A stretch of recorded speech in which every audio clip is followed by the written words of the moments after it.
Le 1er mars est un triste anniversaire pour Bethléem. Il y a 8 ans, la première pierre du mur de séparation était posée, celui qui la sépare de Jérusalem, source de difficultés et de souffrances pour sa population. Cette année encore, les jeunes de Bethléem et des localités voisines de Beth-Jala et de Beth-Saour, avec quelques prêtres, ont célébré le 1er mars en priant ensemble dans l'église Sainte-Catherine avant la procession jusqu'au siège de l'Action catholique. À leur côté se trouvaient des pèlerins des Pouilles, accompagnés par l'évêque de Castellaneta et un groupe du mouvement catholique Pax Christi.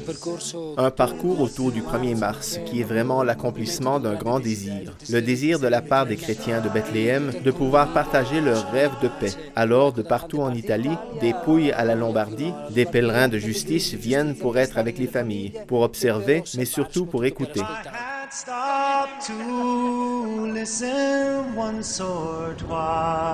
Pour observer et écouter la vie et les histoires peu racontées de ceux qui désirent et demandent la justice, mais ne se laissent pas tenter par le raccourci de la violence, ni par le réprimand dans la résignation.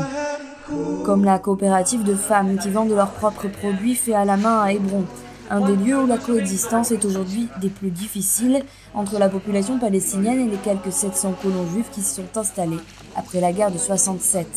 Ou encore comme les habitants du petit village d'Atouani sur les collines au sud d'Hébron. Moins de 300 personnes, presque tous des bergers, qui ont choisi la voie de la non-violence pour résister aux provocations fréquentes qui arrivent de la colonie voisine. Les Palestiniens ont décidé de rester malgré tout et de reconstruire à chaque fois ce qui a été détruit. Je viens pour ramener chez moi leur patience, leur capacité d'endurance et leur besoin de justice, que nous devons tous aider à crier.